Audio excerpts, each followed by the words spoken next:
परम परमात्मा भगवान सत्य सनातन स्वरूप ज्ञानमयी भक्तिमयी मूर्ति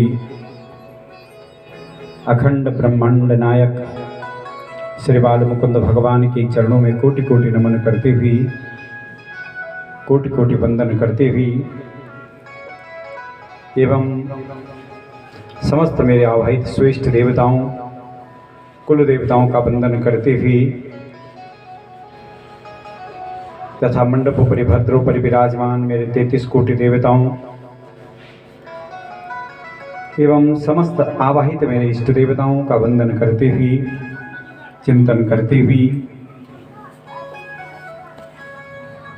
एवं जिन पितरों के आशीर्वाद से, जिनकी कृपा प्रसाद से आज हमें इस ज्ञान में यज्ञ में चिंतन का जो अवसर मिल रहा है, उन सभी पितरों का वंदन करते हुए, नमन करते हुए, चिंतन करते हुए तथा यज्ञ के अधिष्ठात्री मेरी शक्ति, मेरे आचार्य मंडली, समस्त आचार्य मंडली का वंदन तथा जिनके कृपा प्रसाद से, जिनके चिंतन और भक्ति से यह स्थान नैमिषारण्य का तीर्थ बन रहा है, ऐसे सभी मेरी माताएं, मेरी बहनें, मेरे श्रेष्ठ पूज्य, मेरे बुजुर्गजनों, मेरे मित्रों, मेरे बाल सखाओं, आज भगवान श्री बाल मुकुंद की अनुकंपा से हम अपने इस ज्ञान में यज्ञ में उत्तरोत्तर चतुर्थ दिवस में हम लोग प्रवेश और पूर्णता की ओर बढ़ रहे हैं। मैं भगवान से प्रार्थना करता हूँ, हे परब्रह्म परमात्मा, हे सच्चिदानंद, हे आनंद, हे मुकुंद, हे माधव, सर्वे भवन्तु सुखिनः, सर्वे सन्तु निरामयः, सर्वे भद्राणि पश्यन्तु, मा कश्चित् दुःखभाग् भवेत्।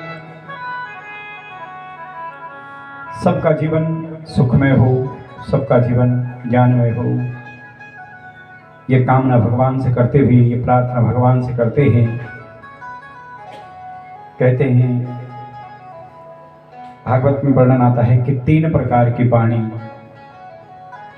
परा, पश्यन्ते, मध्यमा, वैखरी। 3 प्रकार की वाणी तो अन्य जीवों में होती है, लेकिन चौथी जो वैखरी नाम की वाणी है वह सिर्फ मनुष्य योनि को ही प्राप्त होती है। तो वाणी के 4 स्वरूप आ गए। परा, पहली है परा, दूसरी है पश्यन्ती, तीसरी है मध्यमा और चौथी है वैखरी। ये जो वैखरी नाम की वाणी है, ये सिर्फ मनुष्य योनि को ही प्राप्त होती है। अन्य जो 3 प्रकार की वाणियां हैं, परा और पश्यन्ती, कोई देख करके, कोई सूंघ करके, कोई अपने पैरों के आहट से, ये 3 प्रकार की जो वाणियां हैं ये अन्य जीवों में होती हैं, पशुओं में, पक्षियों में, जलचर, स्थलचर, इन जीवों में ये वाणी। लेकिन मनुष्य को वैखरी नाम की वाणी प्राप्त होती है। और वैखरी नाम की जो वाणी है, यह शब्द के माध्यम से हमारे भीतर प्रवेश करती है और तब हम अपनी बातों को आदान प्रदान एक दूसरे से करते हैं। कहते हैं मनुष्य देह को प्राप्त होते ही इससे मनुष्य आदान प्रदान करता है, इसका जन्म होता है। लेकिन जिस व्यक्ति का इस वाणी पर नियंत्रण है,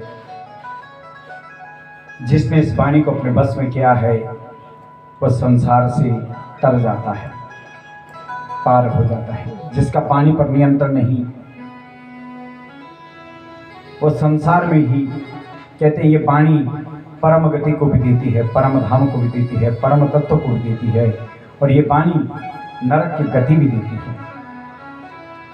वाणी का बड़ा महत्व है जीवन में। कहते हैं कि वयस गते का काम विकारा, शुष्क नेरे का काशारा।